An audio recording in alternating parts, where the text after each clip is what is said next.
ये दोनों क्वेश्चन उसी टाइप के लिखे हुए हैं, आप देख सकते हैं।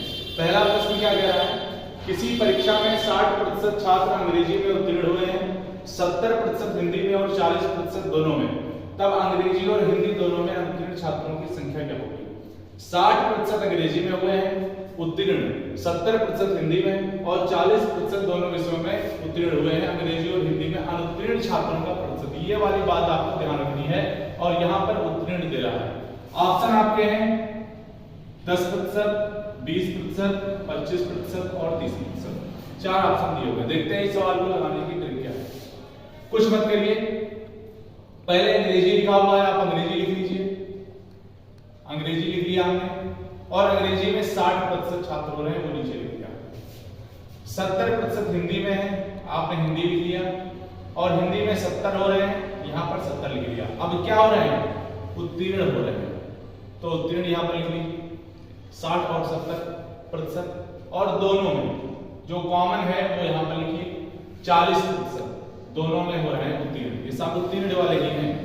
कुछ मत करिए, इन दोनों को ऐड कर दीजिए, जो आएगा उसमें से इसको टोटल वाला दोनों को घटा दीजिए, तो 7 6 13 130% आ गया और माइनस का 40% आ गया। 130 से 40% आप घटा दोगे, आंसर आएगा 90%। ये 90% बेटा उत्तीर्ण यानी पास हुए हैं। आपसे अनुत्तीर्ण छात्रों की संख्या का प्रतिशत पूछा है।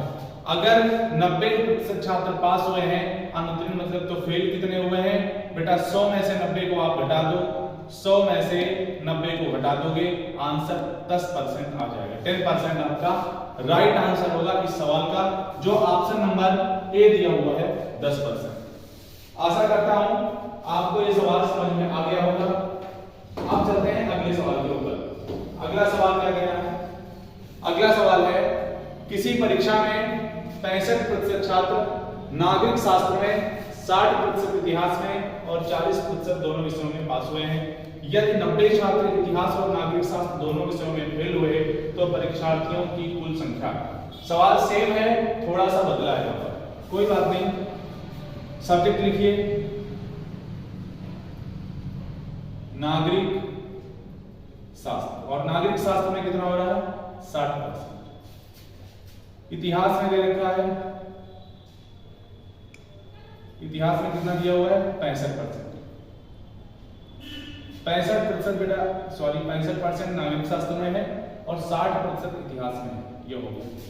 दोनों में 40% है, यहाँ पर दोनों डाल लीजिए और यहाँ पर 40%।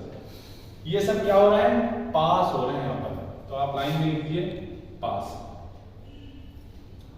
90 छात्र इतिहास और नागरिक शास्त्र में दोनों में फेल हुए हैं। चलिए कोई बात नहीं, आप दोनों को जोड़िए और इसको घटाइए। 125 आएगा, माइनस का 40 करेंगे, 125 में से 40 घटाओगे, आंसर 85 आएगा। 85%। 85% छात्र बेटा क्या हुए हैं, पास हुए हैं। अब पास हुए 85% तो फेल कितने हुए हैं, वही तरीका, टोटल था 100%, 85% फेल हो गया, बच गया हमारे पास 15%। 15% हमारे पास फेल वाले छात्र आ गए, और फेल हुए छात्र हैं 15%, और नंबर ऑफ स्टूडेंट्स दिए हुए हैं 90, यानी 90 छात्र फेल हुए, यानी 15% बराबर ही तो 90 होगा। अब आपसे 100% छात्र पूछे गए हैं, 90/15 और गुणे 100, 15 छिक्का 90, 6 कम 6। छात्रों की कुल संख्या कितनी आ गई, कुल छात्र आ गए 600। ऑप्शन दे रखा था, हमारा राइट आंसर ए वाला ऑप्शन हो जाएगा 600 छात्र। इसी तरीके से बने रहिए हमारे YouTube चैनल पर force defence academy by Manish sir. आपको नए नए वीडियो डेली अपडेट में अब मिलते रहेंगे। नमस्कार दोस्तों, जय हिंद, जय भारत।